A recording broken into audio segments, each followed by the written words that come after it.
love a little hidden detail like you. Like anything like that little bra that's a bralette that's hidden. I love, anything that's sort of smuggled in.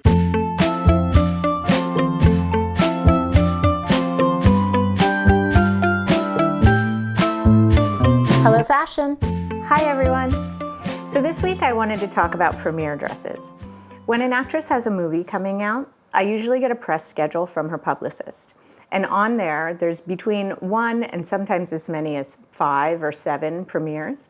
And in between there is press, interview days, Q&A days, a Hollywood Foreign Press Day. So because premieres happen all year round, I like to use dresses from the runway. The minute I see shows and I see gowns that could work for somebody, I start reserving them.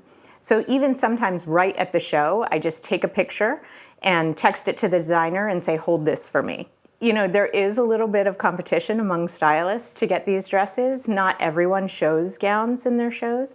There are only so few to go around, so you need to claim them while you can. And I usually know about 6 months in advance who's got movies coming out. So I'm thinking the whole time, oh, I need a dress for Margot. Like, I'm watching these shows. I need to find the premiere dress for XYZ. I tend to call in a lot of stuff and have racks and racks of clothes and then edit it down to 2 racks, one for day wear and one for premieres. Then we decide which premiere dress based on where the premiere is. Some premieres are not that fancy. It's a cocktail dress, it could be a suit. Sometimes they're really fun. Sometimes if it's an action movie or a superhero movie, we want it to be a fun outfit. Sophie Turner wore jeans to a premiere in London. It depends on the tone of the movie and the location. I do often like to use designers who are based in the country where the premiere is. I think that generates more press. It generates more affinity for the actress in that country. With a premiere dress, we often have only one fitting and then we check alterations. We try on the dresses, we photograph them always, and then once we're done trying everything on, we look through the photos. Before the beginning of a press trip, we try everything on, make sure all the alterations are perfect. I don't always travel with them. It's not always possible. So if they're going to be on their own, I need to make sure the dress is perfect and everything is set before they go. I grabbed 4 of my favorite premiere dresses, so let's take a look. This is a spring 2017 Gucci runway dress that Sienna Miller wore to the premiere of Live by Night in London. It's pale blue tulle and with this yellow and acid color embroidery. What's really special about this dress to me is the transparency. It's just a single layer here and then also all through the body. And there's an extra layer at the bust. And then there's this super pretty little pink bralette that's underneath. And there's a matching pink grosgrain at the waist holding up the skirt. I love the lightness and I love the color contrast. I think the dress is slightly insane and frivolous and fun, but also just cool. The bow is sort of a signature of the Alessandro Michele Gucci, as is the odd color combination. It's an unexpected dress. I mean, something about it is sort of really, really feminine and girly. There's something prim about it, but then there's something really subversive about the fact that it's totally transparent in the body. The back of the dress has this really utilitarian zipper, and I think this is an interesting choice too. Usually on like a beaded fancy evening gown, they use a hidden zip. So this chunky metal zipper is super industrial and heavy for such a delicate dress, and I think it's a really cool choice. The tulle is super fluffy and light, and the reason there needs to be a layer of plain tulle underneath is so that you actually don't see the body through, and it makes the embroidery more graphic. If you could see through the whole thing, the embroidery would sort of disappear. It would become one of those naked dresses with just embroidery over the private parts. And instead, it photographs quite graphic. Hi. Hi, Mama. I did an episode about premiere dresses and like my favorite premiere dresses, and I have your blue Gucci dress. Amazing. Yeah, it's so pretty in real life, and like it has that little pink bra inside. And little pretty bits. Yes. dreamy. Is there anything you like, especially in a premiere dress? I love a little hidden detail, like you. Like anything like that little bra that's a bralette that's hidden. I love, anything that's sort of smuggled in. Yeah, I always want to feel a little bit held together. And then sparkly, because why not? Do you know what I mean? Like, where else are you going to do it? I like kind of the fantasy of it all. And the sparkle. I do like a sparkle. This little one is Raf Simons era Dior. And it was worn by Selena Gomez to the Rudderless premiere. It's actually the first premiere dress Selena and I worked on together. Before I worked with her, I felt like there was always a lot of hair and a lot of dress, and you didn't really see how extraordinary she is. I wanted an important dress, but I also really wanted you to see her. And I felt like this dress really accomplished that. This dress was actually a top. It was not intended to be a dress, but I felt like Selena's young, she has a great figure, it would work as a dress. And when she tried it, she really loved it. It fit so well. So one surprising thing about this dress is that it has pockets. The dress is like a heavy Duchess satin, and it's quite stiff. It almost, I tried it, it doesn't, it almost would stand up on the table itself. It's just a simple, beautiful thing. It's almost like an idea of a dress. This dress is from the Fall 2019 Couture collection of Dior by Maria Grazia. And it was worn by Dakota Johnson to the premiere of The Friend in Toronto. When I saw this collection, I asked for this dress immediately. It was like so classic and yet so subversive and so beautifully made, and I thought of Dakota instantly. This dress is really spectacular. There's this beautiful boned corset, and lots of gowns have a boned corset inside, but in this dress you can actually see it.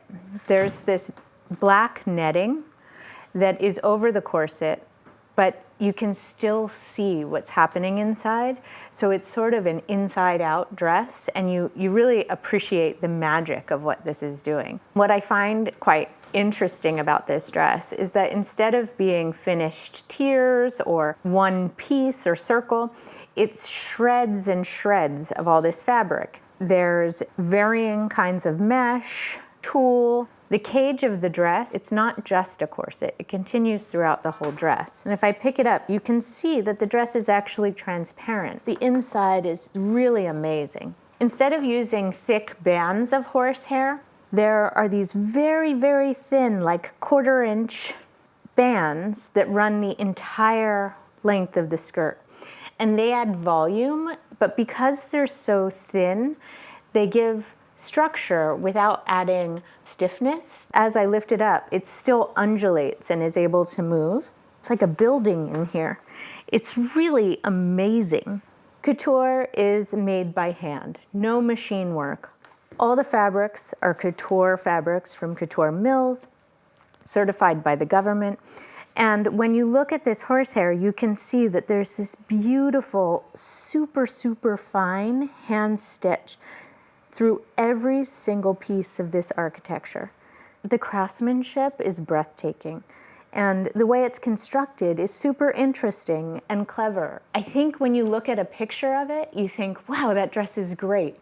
And you don't really understand why, despite being like a giant black ball gown, there's a lightness to it and sort of an ease and softness. And that's where the magic comes from, in my opinion. To actually get it on and get out the door, there were 16 steps to closing the dress. Dakota's hairdresser, Mark Townsend, is my best assistant in a pinch. Beverly wrote him a series of Post-its and pinned them to the dress, and there was a document telling him how to get the whole thing on. Thank you, Mark. It looked perfect. This is a fall 2019 Oscar de la Renta dress that was designed by Fernando and Laura, my friends. Margot Robbie wore it to the premiere of Once Upon a Time in Hollywood in London. That was a huge press tour. What if I'm in the movie? What do you mean? I mean, I'm in the movie. I'm Sharon Tate. What we loved about this dress more than anything else was the color. It's a very easy dress. It's not complicated. It's not very structured. It feels a little bit like a Madame Grey dress, this sort of wrapped pleated chiffon. And it has this attached scarf. The dress is draped all throughout. It's draped through the bust, and then this section is actually its own panel. So there's a panel inside that this belt is draped on, and you can see it's hand tucked all around here to create a waist. And then just below the hip, there's a full skirt of this really super soft, flowy chiffon. And we had great luck with this dress because it was windy that day in London. So you really got the lightness and the flowiness. There's a beautiful ease to this dress and a romance. This episode is about premiere dresses. And I was talking about how for premieres I usually use runway, and I got a bunch of my favorite premiere dresses in, and one of them is the orange Margot Robbie one that you guys made. The reason we wanted to inject that color into the palette of the runway was because it's like an inspiration from Spanish mosques. And they had that terracotta influence in the architecture. So the color was something that we needed to have in the collection somewhere. The layering aspect of it was very much about the influences of all the cultures that Laura and I have had throughout the years. It was supposed to mean that person picked it up from this country and then went to Spain. And that's why we kind of like dumbed it down with a coat over it. I was like, I think it was probably a Madame Grey inspired dress. Yes, I mean, the draping is definitely Madame Grey inspired, no doubt. We just fell in love with the color, and we were like, let's keep it simple and Grecian and effortless looking, which was very fitting for Margot's vibe. For us, the color was the thing that I loved most. I felt like her eyes looked super blue and like she just looked so pretty. But there's also such an ease to it. Like it's clearly a very fancy dress. People don't realize the impact that your brain cells have from these red carpet moments, but it trickles on for many more collections afterwards. Yeah, I know what you mean, actually. I really know what you mean. I felt like she looked relaxed and gorgeous and glamorous and very modern. It's sort of everything I'm looking for in a premiere dress. I love this dress. Thank you so much for watching. I hope you like the dresses. And don't forget to subscribe, like, follow, ring the bell, and leave any questions in the comments. See you next week.